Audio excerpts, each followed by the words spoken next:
Rocket, thanks for joining us on United Coaches Chat, the first one for 2016. Round one's finally here. From the outside, everything looks good with just 3 players on the injury list and a solid pre-season under our belt. How are you feeling 2 days out? I suppose feeling a bit of anxiousness.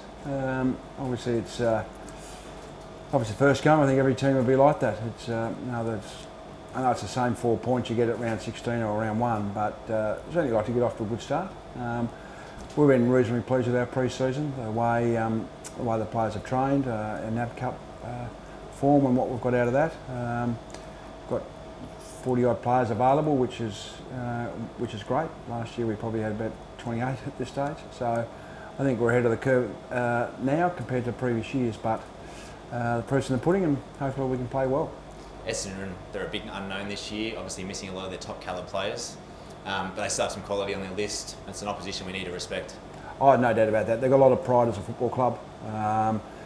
Players they've brought in have got good experience with premierships and grand finals experience. Obviously their captain as well has been involved in grand finals. So, no, they've got a reasonably good side on paper, to be honest. I think they've recruited well. So, as I mentioned before, they've got a lot of pride as a football club, so it's going to be a tough game. Let's touch on Dean Prestia. Probably looked unlikely a week or 2 ago, but he's had an enormous week on the track. Will he play on Saturday? Yeah, he will. We put him through a final fitness test today. He cleared that. Pressed him very hard about his ability to get through, but he was extremely confident.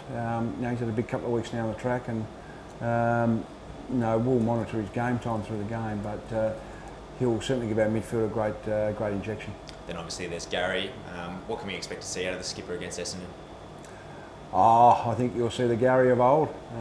He's had a really good pre-season. Obviously had that little hiccup for about 3 or 4 weeks, but he's still able to get some cross training in during that period. But his form on the track the last couple of weeks has been terrific. So I think him getting back in the midfield and being right for round 1 is a real plus for us, but it's certainly a plus for him, and he's looking forward to it.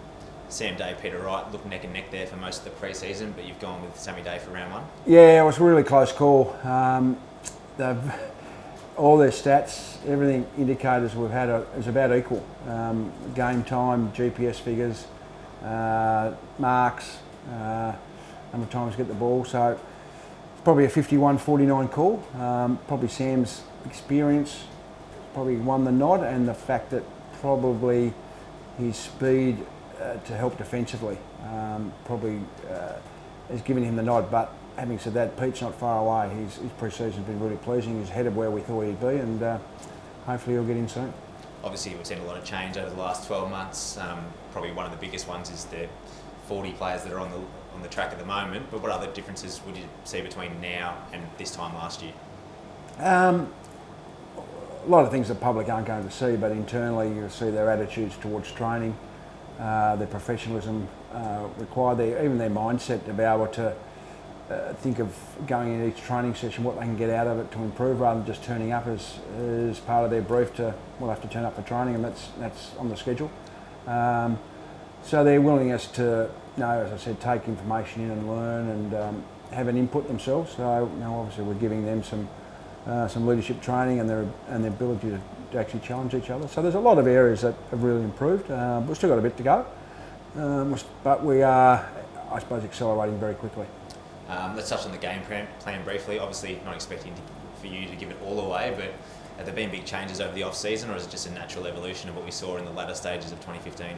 The latter stages of 2015 was a bit about staying competitive, at the same time teaching and educating. I think it's given us a really good format, platform for this pre-season. So we've tinkered a bit and tweaked a bit here and there in all areas, defensively, offensively, and at stoppages. So we'd like to think, with the talent being available, we're going to be a natural improvement there. Natural improvement again for players who've got some games in them, Lonergan, Hall, Miller, these types of players. But also we think the education process we're able to put through over the last 3 or 4 months will hopefully stand us in good stead. You've been pleased with how the players have implemented that game plan over the NAB Challenge series?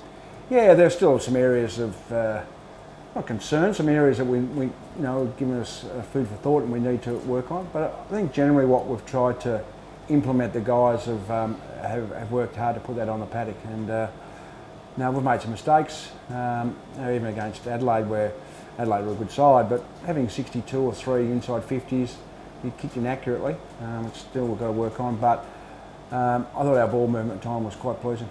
Looking further ahead, end of April will be 6 games down. Is there a pass mark in terms of the number of wins, or are we just looking for the boys to bring a consistent effort?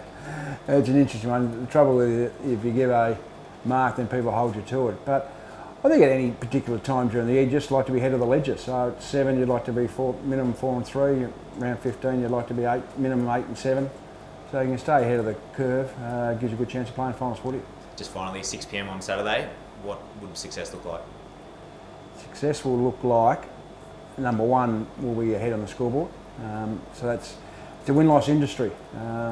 So we need to be able to chalk up a win. But I think apart from that is the effort required by the players, and we're coaching effort a lot. So looking for players to all embrace that and also see some signs of what we're trying to implement, that there's some sort of improvement.